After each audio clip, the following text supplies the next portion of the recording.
మేఘనాథుడై వచ్చుచున్న మేఘారూఢుడా, రెండంచుల ఖడ్గమును నోట ధరించిన వాడా, మృత్యువునకు మృత్యులోకముకు అధికారి అయిన వాడా, యుగ యుగములో సజీవుడైన వాడా, ఏడు దీపస్తంభముల మధ్య సంచరించువాడా, మృతుడై మరలా బ్రతికిన వాడా, అగ్ని జ్వాలల వంటి కన్నులు కలిగిన వాడా, అపరంజని పోలిన పాదములు కలిగిన వాడా, దావీదు తనయా హోసన్నా, యూదుల రాజా యేసన్నా, యేసన్నా, యేసన్నా.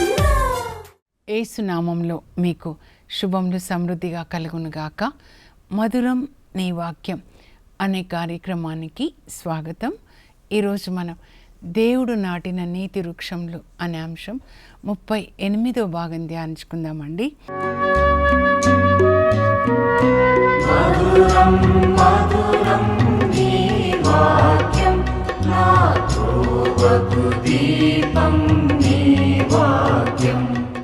ఈరోజు జకర్యా గ్రంథము 2వ భాగం 9 నుంచి 14 అధ్యాయాలండి.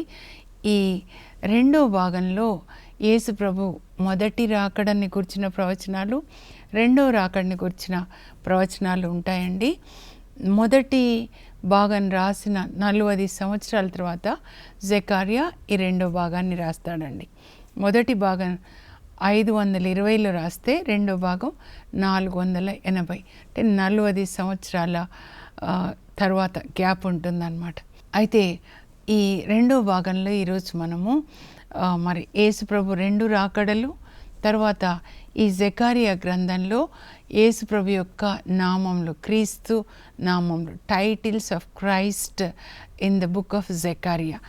ఈ క్రీస్తు యొక్క నామములు ఆయన పరిచర్యను గురించి తెలుపుతాయన్నమాట.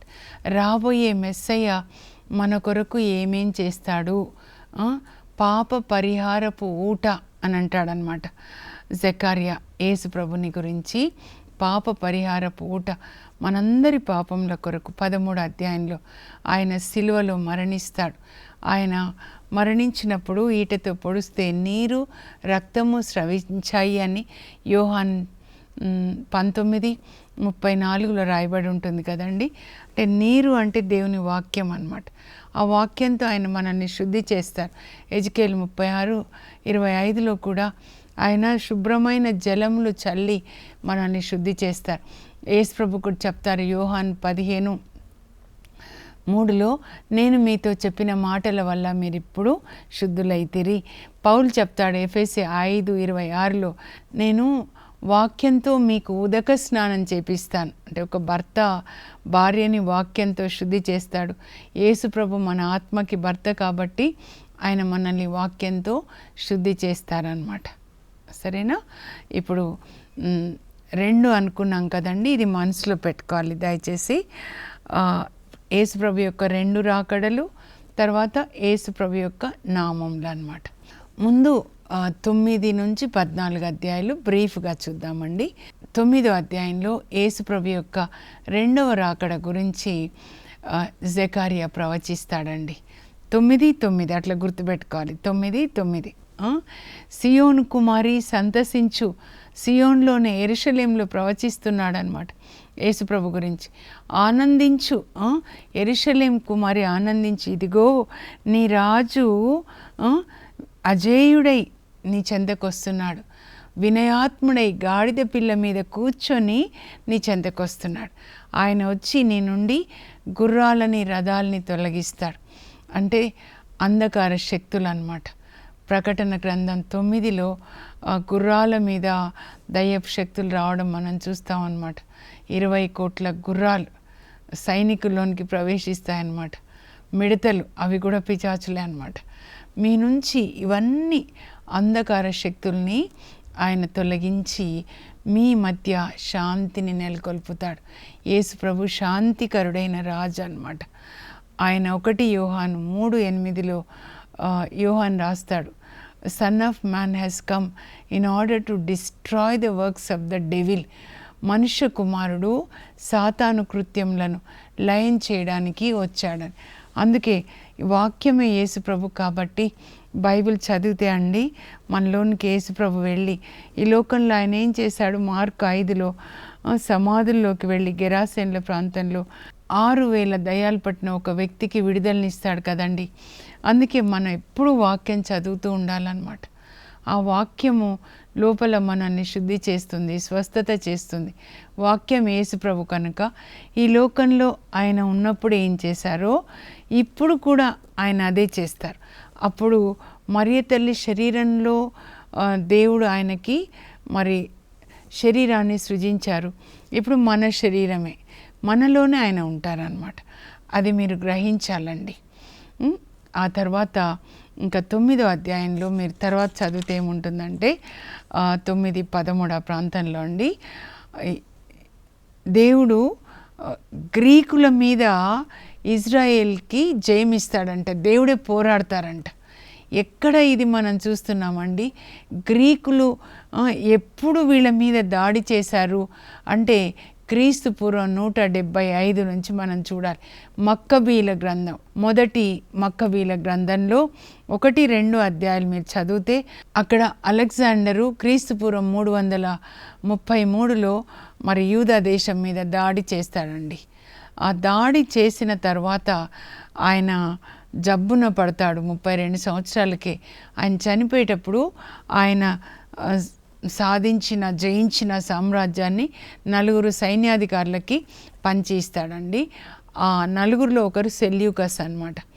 ఈ సెల్యూకస్లకి సిరియా వస్తుందన్నమాట. ఆ తర్వాత టాలమీస్కి ఈజిప్ట్ వస్తుంది. కానీ సెల్యూకస్ వాళ్ళు బలవంతులు, క్రూరులు అన్నమాట.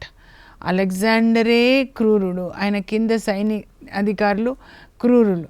ఇంకా ఈ సెల్యూకస్లు ఈ 4 క్రూరులు. కాబట్టి టాలమీస్ నుంచి కూడా ఇజ్రాయెల్ దేశాన్ని, యూదాన్ని, ఐగుప్తుని జయిస్తారనమాట.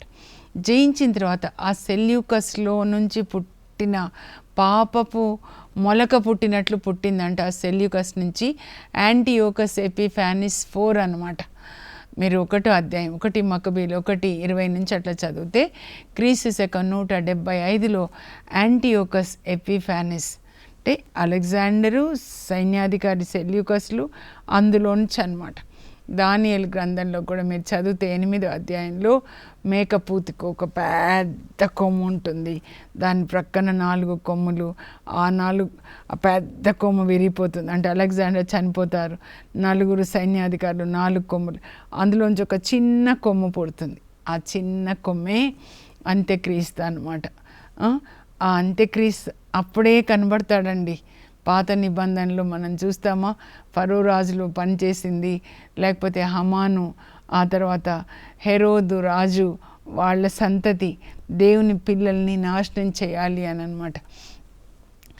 ఈ యాంటీయోకస్ ఎపిఫానిస్ గురించి ఇక్కడ రాస్తున్నారండి. చూడండి, జకరియా చెప్తున్నాడు ఈ గ్రీకుల మీద, మన బైబిల్లో యవన్లు అని ఉంటుంది కానీ గ్రేకీయుల మీద ఇజ్రాయెల్ ప్రజలకి దేవుడు జయాన్ని ఇచ్చారు.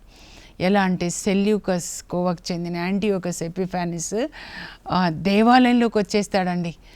యెరూషలేం దేవాలయంలోనికి వచ్చి తన విగ్రహాలు పెట్టి తర్వాత పందులను తీసుకొని వచ్చి ఇంకెంత భయంకరమైన హింస అంటే ఆయన అంత్యక్రీస్తు ఇప్పుడు అక్కడి నుంచే వస్తాడు. ఈ యాంటీయోకస్ ఎపిఫానిస్ సిరియాలో ఉన్నటువంటి వీళ్ళ నుంచే వస్తాడు. చాలా క్లియర్గా దానియేలు గ్రంథం మనం చదివితే అర్థమవుతుంది 8వ అధ్యాయంలో. అలాగే మనం ప్రకటన గ్రంథంలో కూడా ఉంటుంది అన్నమాట. ఆ ధర్మశాస్త్రాన్ని కాల్చేయడము, యూదులు పిల్లలకి సున్నతి చేస్తారు 8వ రోజు. పసిపిల్లల్ని చంపి వాళ్ళ తల్లులను కూడా చంపి ఆ పసిపిల్లల తలల్ని తల్లుల మెడకి కట్టేవాడంటండి. ఇంత ధర్మశాస్త్రం కనబడితే కాల్చేయండి అని. అప్పుడు ఆయనకి భయపడి కొంతమంది వాళ్ళ విశ్వాసాన్ని విడిచిపెట్టి ఆయన చెప్పినట్టు చేశారు. కానీ దేవుడు అప్పుడు మళ్ళా ఒక నీతి వృక్షాన్ని నాటాడండి. ఆ టైంలో క్రీస్తుపూర్వం 169 ఎవరు అంటే ఆయన మత్తతియా అండి. 2వ అధ్యాయంలో మనం చూస్తాం. మత్తతియా అనే ఒక యాజకుడు ఆయన 5 కుమారులు ఎదిరించి పోరాడి అక్కడ విశ్వాసాన్ని నిలుపుతారనమాట. వాళ్ళ అధికారం వస్తుంది. అప్పటి నుంచి కూడా క్రీస్తుపూర్వం 166 నుంచి క్రీస్తుపూర్వం 63 వరకు. ఆ తర్వాత ఈ మక్కబీల కుటుంబంలోనికే దుష్టుడు హెరోదు రాజు ప్రవేశిస్తాడనమాట. ఒక ఏమనాలి, ఒక పెద్ద ఎలుక, ఏమంటారు చూడండి, పెద్ద ఎలుక పేరు అట్లా వచ్చి వాళ్ళ ఇంట్లో ఒక అమ్మాయిని పెళ్లి చేసుకొని మరియామ్ని అధికారం ఆ రోమన్లతో చేతులు కలిపి అధికారం తీసుకొని ఇంకా తన బావమర్దుల్ని చంపేస్తాడనమాట. మక్కబీల గ్రంథంలో ఇదంతా ఉంటుంది. చాలా ముఖ్యమైనది. ఇక్కడ జకరియా ప్రవచిస్తున్నాడండి. ఇప్పుడు క్రీస్తుపూర్వం 408లో ప్రవచిస్తున్నాడు. దేవుడు క్రీస్తుపూర్వం 166లో ఇచ్చే విజయం అన్నమాట. ఇంకా తర్వాత 10వ అధ్యాయంలో చూసినట్లయితే మీరు మెల్లగా చదివితే ఇజ్రాయేల్ ప్రజలు మరి చెల్లా చెదరు చేయబడతారనమాట. క్రీస్తు శకం 70లో జరుగుతుంది కదండి. వాళ్ళు రోమా సైన్యాధికారి వీళ్ళని చంపేసి మరి దేవాలయాన్ని కాల్చేస్తాడు. 2వ దేవాలయం అన్నమాట. ఇంకా ఎంతమందిని చంపుతాడో చెప్తారండి హిస్టారియన్ జోసెఫస్ రాస్తాడు. 11 లక్షల మంది యూదులని చంపితే ఆ రోమా సైన్యాధికారి వాళ్ళ రక్తము ఇట్లా ఏరులై పారిందంట, మోకాళ్ళ లోతు వరకు రక్తం. అసలు ఊహించుకుంటే ఈ దేవాలయాన్ని కాలుస్తే ఈ రక్తం ప్రవహించి ఆ మంటలు ఆగిపోయినాయంట. ఎంత భయంకరం చూడండి. కానీ ప్రభు ఏం చెప్తున్నారంటే, ఇలా చెల్లా చెదరు చేశారు కదా నా బిడ్డల్ని, నేను మళ్ళా పోగు చేస్తాను. ఇప్పుడు చూసినట్లయితే ఇజ్రాయేల్ ప్రజలు ఎక్కడెక్కడున్న వాళ్ళు తిరిగి వాళ్ళ దేశానికి వెళ్తూ ఉన్నారండి. ఆ తర్వాత 11వ అధ్యాయం చూసినట్లయితే 11వ అధ్యాయంలో ఇజ్రాయేలు ప్రజలు వాళ్ళ కాపరి మెస్సయ్య రాజు అయిన వాళ్ళ కాపరిని వాళ్ళు నిరాకరిస్తారు. కానీ అబద్ధ ప్రవక్తలు, అబద్ధ కాపర్లు ఉంటారు చూడండి, గొర్రెల మాంసం తినే కాపర్లు, గొర్రెల కొరకు ప్రాణమిచ్చే కాపర్లు. ఎజికేల్ 34లో 2 రకాల కాపర్లు. ఒక రకమైన వాళ్ళు గొర్రెల మాంసం తింటే, ఇంకొక రకమైన వాళ్ళు గొర్రెల కొరకు ప్రాణం ఇస్తారు. ఎప్పుడూ 2 రకాలని మనం చూస్తామండి. పాత నిబంధనలో కానీ ఇప్పుడు కానీ ప్రాణం ఇచ్చేవాళ్ళు ఉన్నారు, యేసు ప్రభు లాంటి కాపర్లు, అలాగే మాంసం తినే కాపర్లు అన్నమాట. ఇక్కడ ఏం చెప్తున్నాడంటే జకరియా వాళ్ళ కాపరి యేసు ప్రభుని ప్రాణమిచ్చే కాపరిని ఇజ్రాయేల్ ప్రజలు నిరాకరిస్తారంట. 30 వెండి నాణాలకు ఆయన నమ్మేశారు అని అదంతా రాస్తాడనమాట. యేసు ప్రభుని మాకొద్దు, ఎవరిని విడిపించాలని పిలాతు అడిగితే, నేను యేసు ప్రభుని నేను యూదుల రాజుని విడిపించానంటే, వద్దు బరబ్బాన్ని విడిపించండి, మరి ఈయననేం చేయాలి అంటే సిలువ వేయండి. దుష్టులని విడిపించాలి, నీతిమంతులని సిలువ వేయాలన్నమాట. అది 11వ అధ్యాయంలో జకరియా చెప్తూ ఉన్నాడండి. ఆ తర్వాత 12వ అధ్యాయానికి వచ్చినట్లయితే అక్కడ ఇంకా చివరి రోజుల గురించి అన్నమాట. 12, 13 అధ్యాయాలు అంత్య దినాల్లో అనేక దేశాలు ఏకమయ్యి ఇజ్రాయెల్ దేశం మీదకి యుద్ధానికి వస్తాయంటండి. అది మరి ఎజికేల్ 38లో కూడా ఎజికేల్ రాస్తాడు బాబిలోనియాలో. ఏమని రాస్తాడంటే, గోగు మాగోగు అంటే ఈ గోగు మాగోగు అని అంటే రష్యా అధినేతలు అన్నమాట చివర్లో. అదే ప్రకటన గ్రంథం 20లో కూడా యోహాన్ రాస్తాడు 7 నుంచి అన్నమాట. ఈ సైతాను చివర్లో సైతాన్ చేసే పని ఇది. ఎక్కడ మనం హింస చూస్తున్నామో, ఒక ఇంట్లో కావచ్చు, దేశంలో కావచ్చు, ఆ హింస అనేది సైతాను పుత్రుడి లక్షణం అన్నమాట.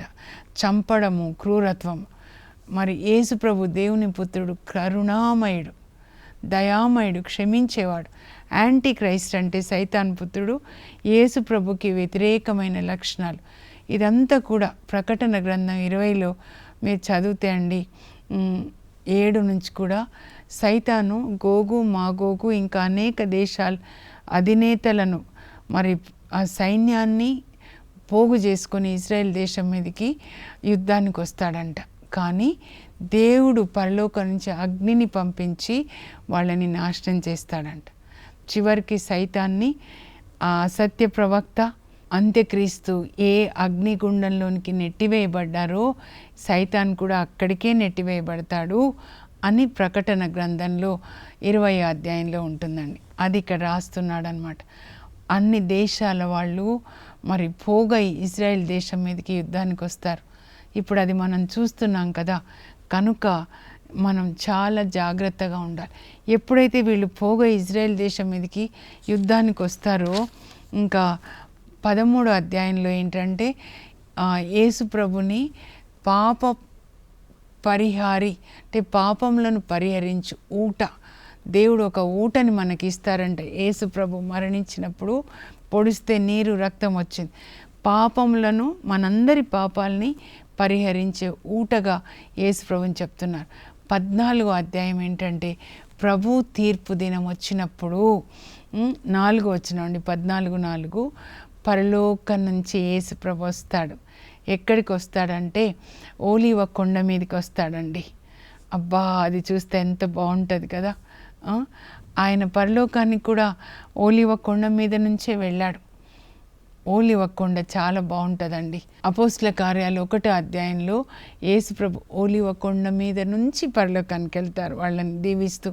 పరిశుద్ధ ఆత్మ మీ పైకి వచ్చినప్పుడు మీరు శక్తిని పొందుతారు, అప్పుడు మీరు నాకు సాక్షులుగా ఉంటారు. చివరి మాట, మనము పరిశుద్ధాత్మ లేకపోతే సాతానికి సాక్షులుగా ఉంటాం, శరీరంలో జీవిస్తూ అవినీతి పనులు అబద్ధాలు చేస్తూ. కానీ పరిశుద్ధాత్మ వస్తే మనం దేవుని ఆత్మ యేసుప్రభులాగా సత్యం పలుకుతూ ఆత్మలో జీవిస్తూ వాక్యం ప్రకారం జీవిస్తాం. మీరు నాకు సాక్షులు. యేసుప్రభుకి సాక్షులుగా ఉండడానికి మనల్ని ఎన్నుకున్నారండి దేవుడు, సైతానికి సాక్షులుగా ఉండడానికి కాదనమాట. యేసుప్రభు ఒలీవ కొండ మీదకి వస్తారు.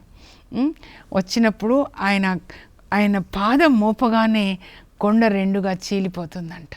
తరువాత యేసు ప్రభు యుద్ధం చేస్తారనమాట. చేసి తన ప్రజల్ని యెరూషలేంలో ఉన్న తన బిడ్డల్ని కాపాడుకుంటాడంట. ఆ తర్వాత చూడండి, చివరి రోజులలో అందరూ కూడా ఈ దుష్టులైన వాళ్ళు చనిపోతారా, ఇంకా మిగిలిన వాళ్ళు అన్ని దేశాల్లో మిగిలిన నీతిమంతులు అందరూ కూడా సర్వలోకమునకు రాజు అయినటువంటి యేసు ప్రభుని వెతుక్కుంటూ వచ్చి ఆరాధిస్తారంట. అప్పుడు మిగిలిన వాళ్ళు ఎట్లా ఉంటారంటే ప్రతి ఒక్కరూ పరిశుద్ధంగా ఉంటారంటండి. ప్రతి ఒక్కరి తల మీద హోలీ అంటూ గాడ్ అనే తలపాగా ఉంటుందంట. దేవాలయంలో ఇంకా వ్యాపారాలు ఉండవు. ప్రతి పాత్ర అంటే ప్రతి వ్యక్తి కూడా పరిశుద్ధంగా ఉంటారనమాట. ఇప్పుడు క్రీస్తు యొక్క నామంలండి, ఇవి 11 నామాలు ఉంటాయన్నమాట. నేను ఒకసారి చదువుతాను, మీరు స్క్రీన్ మీద చూడండి, చూసి రాసుకోవాలండి. ఈ నామములు యేసు ప్రభు యొక్క పరిచర్యని గురించి మనకి తెలుపుతాయన్నమాట. యేసు అంటే ఆయన తన ప్రజలను వారి పాపం నుండి విడిపించును. మత్తయి 1:21లో ప్రభు దూత అంటే పరిశుద్ధాత్మ కలలో యోసేపుకి జోజప్ప గారికి బయలుపరుస్తాడు. కనుక యేసు ప్రభు దగ్గరికి మనము దేని కొరకు రావాలంటే పాప క్షమాపణ కొరకు రావాలండి. ఆయన రక్తంలో ఆయన వాక్యంలో మనల్ని కడుక్కోవాలి. రెండవది యేసు ప్రభు యొక్క పరిచర్య ఏంటంటే హోలీ స్పిరిట్ బ్యాప్టైజర్, మనల్ని పరిశుద్ధ ఆత్మతో అభిషేకించడానికి యేసు ప్రభు వచ్చారు. ఆయన పరలోకానికి వెళ్ళి మనకి పరిశుద్ధాత్మను పంపించారనమాట. ప్రతిరోజు మనకి పెంతెకోస్తండి. రోజు వాక్యాన్ని చదివి దాన్ని పాటిస్తూ ఉన్నప్పుడు మనం పరిశుద్ధాత్మని పొందుతాం. నేను యేసు ప్రభు నామములు చదువుతా అండి, మీరు స్క్రీన్ మీద చూసి రాసుకోవాలి. జెకర్యా గ్రంథంలో క్రీస్తు నామములు. ప్రభు దూత, కొమ్మ, చిగురు, 7 కన్నులు గల రాయి, యాజకుడైన రాజు, నీతిగల రాజు, మూలరాయి గుడారపు మేకు యుద్ధపు విల్లు. 30 వెండి నాణములకు అమ్మబడిన కాపరి, పొడవబడినవాడు, పాప పరిహారపు ఊట, వధింపబడిన కాపరి, సర్వలోకమునకు రాజు. ఇంగ్లీష్లో కూడా చదువుతా అండి. Titles of Christ in the book of Zechariah, the angel of the lord. దానియేలు గ్రంథంలో కూడా ప్రభు దూత ఆ 3 నరులున్న అగ్నిగుండంలోనికి వెళ్ళి వాళ్ళని కాపాడారు అని యేసు ప్రభు అన్నమాట. ద బ్రాంచ్ జెకరియా 6:12లో కూడా ఉంటుందండి. 3:8, 6:12. The stone with 7 ice. 2వ దినచర్యలు 16:9లో ప్రభు కన్నులు భూమి అంతటా చూస్తూ ఉంటాయంట. 34:15లో నీతిమంతులను ఆయన ప్రత్యేకంగా కనిపెడుతూ ఉంటారంట. వాళ్ళకి ఏదైనా ప్రమాదం వస్తే వాళ్ళని కాపాడడం అనమాట. దానియేలుని సింహాల బోన్లో వేస్తే దూతని పంపించాడు, సింహాల నోళ్ళని మోయించాడు. అలాగే ప్రీస్లీ కింగ్ యేసు ప్రభు మరి యాజకుడైన రాజు. హెబ్రీ 7:17లో నీవు మెల్కీసెదెకు యాజక క్రమంన సదా యాజకుడవై ఉంటావు అని. రైచియస్ కింగ్ ఇర్మియా కూడా చెప్తాడండి.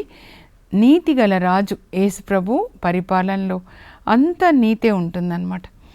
ఇంకా కార్నర్ స్టోన్, 10 పెగ్, బ్యాటిల్ బో. కీర్తన 118:22లో ఇల్లు కట్టుటకు పనికిరాని రాయి మూలరాయి అయిపోయింది. యేసుక్రీస్తు మూలరాయిగా క్రీస్తు సంఘాన్ని కడతారండి. అపోస్తులు పునాది రాళ్ళుగా, పునీతులు మనందరం కూడా సజీవ రాళ్ళు. 1 పేతురు 2లో చెప్తారు. 3వ దేవాలయము మనతోనే దేవుడు కడతారు. ఆత్మ సంబంధమైన spiritual temple. Shepherd sold for 30 pieces of silver. మత్తయి 26:15లో ప్రధాన యాజకులు యూదా ఇస్కరియోతుకి 30 వెండి నాణాలు ఇస్తారు ఆయనని పట్టిస్తే. ద పియర్స్డ్ వన్ యోహాన్ 20:37లో ఆయనని పొడచిన వాని వంక వారు చూశారు అని. క్లెన్సింగ్ ఫౌంటైన్ యోహాన్ 19:34 అనమాట. యేసుప్రభుని పొడిస్తే నీళ్లు రక్తం వస్తాయి కదా, మనల్ని శుద్ధి చేసే ఒక ఊట, పాప పరిహారపు ఊట అండి యేసుప్రభు. ద షెపర్డ్ స్ట్రక్ వధింపబడిన కాపరి అండి యేసుప్రభు. The king of the whole world ఆయన రాజుల రాజు, ప్రభువులకి ప్రభువుగా మనల్ని నిత్యము ఆయన పరిపాలిస్తాడు. ఇంకా ముగించే ముందు ముఖ్యాంశాలు నేను ఒకసారి చదువుతా అండి. 9 నుంచి 14 వరకు మీరు ఇవి కూడా చూసి రాసుకొనండి, ధ్యానించి పాటించండి. జెకరియా గ్రంథం 2వ భాగంలో అంత్యకాల ప్రవచనములు. యేసు ప్రభు యొక్క మొదటి రాకడను గుర్చిన ప్రవచనము. ఇజ్రాయేలునకు విజయం, గ్రేకీయులపై ఇజ్రాయేలునకు విజయము. క్రీస్తు శకం 70లో ఇజ్రాయెల్ దేశం చెదరగొట్టబడుట, కానీ మెస్సయ్య వారిని మరలా ప్రోగు చేయును. ఇజ్రాయేలు ప్రజలు వారి రాజును కాపరిని నిరాకరించుట, అబద్ధ కాపరుల చేత దారి తప్పుట. అంత్యదినములలో లోకంలోని జాతులన్నీ ఏకమై ఇజ్రాయిల్పై దాడి చేయును. ప్రకటన 20లో ఉంటుందండి, 7 నుంచి 10 వరకు. కానీ మెస్సయ్య పరలోకం నుండి ఓలివ కొండపైకి దిగివచ్చి తన ప్రజలను కాపాడును. ప్రభు యెరూషలేముపై యుద్ధం చేయు దేశంల మీదికి ఘోర వ్యాధులు కొని తెచ్చును. ఆదికాండం 12:3లో దేవుడు చెప్తారు అబ్రహాంతో, నేను దీవించు వారిని నేను దీవిస్తాను, నేను శపించు వారిని నేను శపిస్తాను. ఇజ్రాయెల్ దేశాన్ని ఎవరు దీవిస్తారో వాళ్ళకి దీవెనలు, ఎవరు శపిస్తారో వాళ్ళకి శాపం. అంటే God's protection for Israel people అన్నమాట. అంత్యదినములలో మహానగరముల నుండి ప్రజలు దేవుని ఆరాధించుటకు యెరూషలేమునకు వచ్చెదరు. అప్పుడు ప్రజలందరూ పరిశుద్ధంగా జీవిస్తారు. ఇప్పుడు ప్రార్థన చేసుకుందాం. పరలోకపు మా తండ్రి, మీ పరిశుద్ధ నామమునకు స్తోత్రం కలుగునుగాక. జెకరియా ప్రవక్త ద్వారా మొదటి రాకడ, రెండవ రాకడలో ఏం జరుగుతుందో మాకు బయలుపరిచారు ప్రభా. కనుక మీ రెండవ రాకడ కొరకు మేము సిద్ధంగా ఉండేటట్లుగా మీరు సహాయం చేయండి ప్రభా. అంత్య దినాల్లో అందరూ కూడా మహానగరంల నుండి యెరూషలేమునకు వచ్చి ప్రభుని ఆరాధిస్తారు. అప్పుడు ప్రతి ఒక్క పాత్ర మీద ప్రభువునకు సమర్పితము, హోలీ అంటూ గాడ్ అని రాయబడి ఉంటుంది. దేవాలయంలో ఇంకా వ్యాపారాలు జరగవు, కానీ ఆరాధన మాత్రమే జరుగుతుంది. యేసు ప్రభువు రాజులకి రాజుగా, లోకమంతటికి రాజుగా పరిపాలిస్తాడు. నీతిమంతుడైన రాజు, శాంతికరుడైన రాజు, న్యాయాధిపతి అయిన రాజు.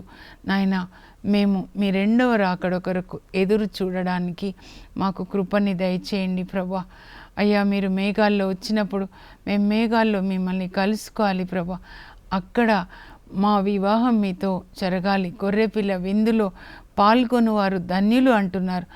అలా మధ్యాకాశంలో మీతో విందులో పాల్గొనే కృపని మాకు దయచేయండి. ఈ వాక్యాన్ని వింటున్న బిడ్డలు ప్రభా కుటుంబంగా కూర్చొని బైబిల్ చదువుకునేటట్లు, అందులో చెప్పినవన్నీ పాటించేటట్లుగా మీరు ఒకరికొకరు కీడు తలపెట్టకండి. దయా జాలి కలిగి ఉండండి. న్యాయాన్ని పాటించండి. అదే నాకు ఇష్టమైన ఉపవాసం అని చెప్తున్నారు. ఆ కృప మాకు దయచేయండి. మాలో అయ్యా ప్రేమని పెట్టండి, జాలి పెట్టండి, కరుణ పెట్టండి.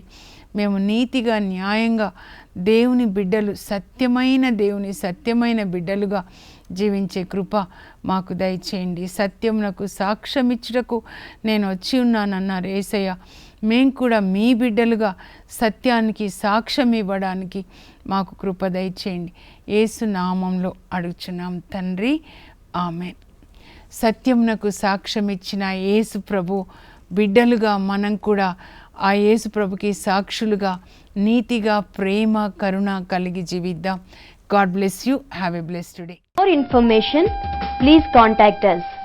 Our address, Mrs. Jacinta Rani, 214 Pavani Estates, near St. Anthony's High School, Himayat Nagar, Street number 8, Hyderabad 29. మంచు జల్లు, ఇది మహిమ జల్లు, మంచు జల్లు.